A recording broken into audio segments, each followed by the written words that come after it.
Halo anak-anak, hari ini kita akan belajar tema 1, subtema 3, pembelajaran 1. Disimak dan diamati baik-baik ya.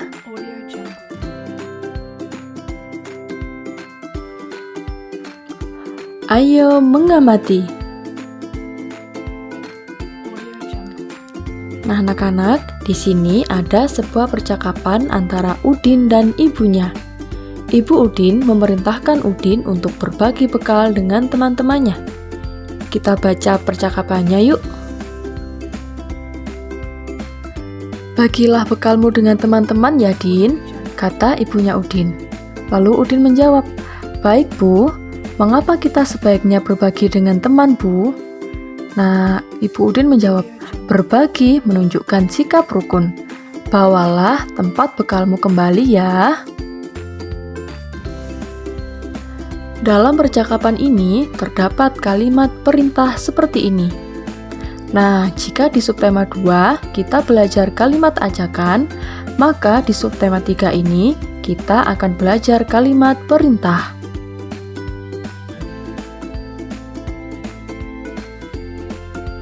Ayo mengamati. Apa artinya kalimat perintah? Nah, kalimat perintah adalah kalimat yang isinya menyuruh untuk melakukan sesuatu.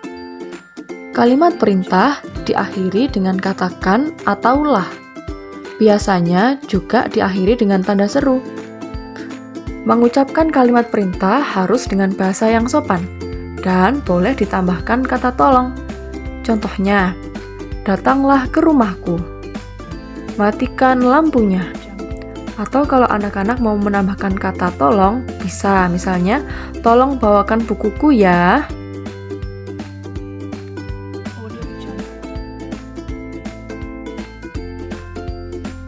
Ayo berlatih. Anak-anak, lengkapilah kalimat berikut ini menjadi kalimat perintah. Silahkan memilih jawabannya pada kolom di bawah ini. Ayo mengamati. Di kelas, para siswa sedang belajar menggambar. Udin, Edo, dan Siti menggambar dengan alat yang berbeda. Udin menggunakan pensil warna, Edo menggunakan spidol, dan Siti menggunakan krayon.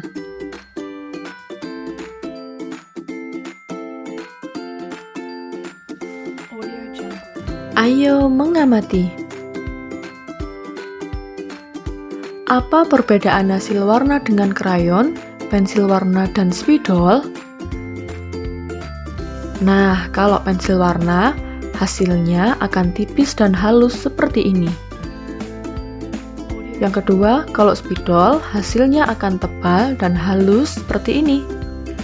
Dan yang terakhir, kalau kita menggunakan krayon, maka hasilnya akan tebal dan sedikit kasar seperti ini.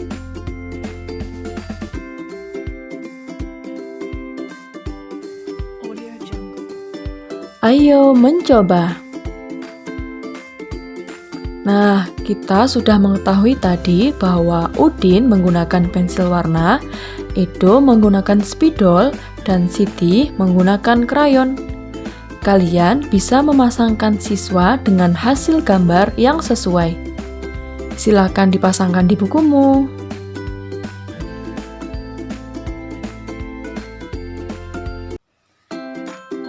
Ayo mengamati contoh. Siswa di sekolah Udin cukup banyak. Ada 125 siswa laki-laki dan 117 siswa perempuan. Berapa jumlah siswa di sekolah Udin?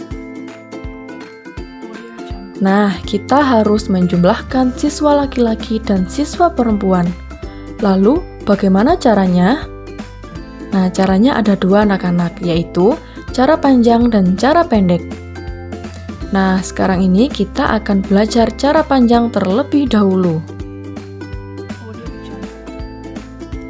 Dalam cara panjang, kita harus memisahkan terlebih dahulu antara ratusan, puluhan, dan satuannya seperti ini.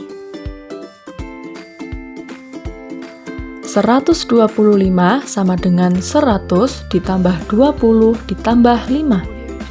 Dan 117 sama dengan 100 ditambah 10 ditambah 7.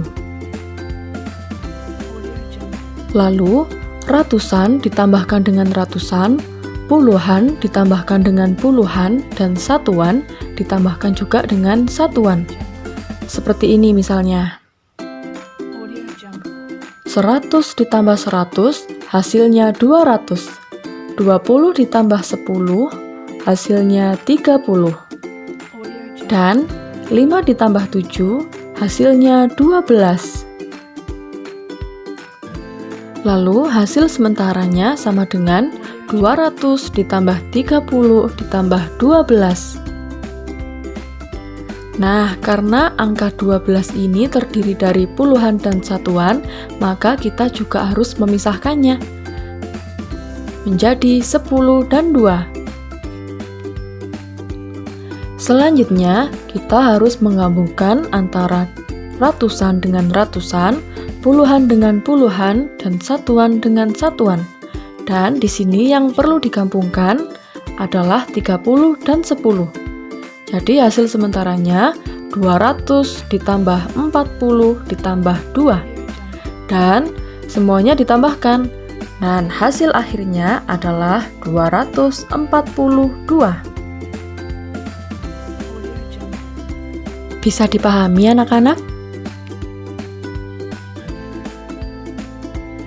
Ayo mengamati contoh. Selanjutnya, cara kedua adalah cara pendek. 125 dan 117 harus ditulis rapi dan lurus. Ratusan harus lurus dengan ratusan, puluhan lurus dengan puluhan, dan satuan lurus dengan satuan. Selanjutnya, jumlahkan satuannya. 5 ditambah 7 sama dengan 12. Kita tulis 2 satuan di sini dan simpan 1 puluhannya ditulis di atas tempat puluhan. Lalu jumlahkan puluhannya. 1 ditambah 2 ditambah 1 sama dengan 4. Dan ditulis di sini. Dan terakhir, jumlahkan ratusannya. 1 ditambah 1 sama dengan 2. Dan ditulis di sini.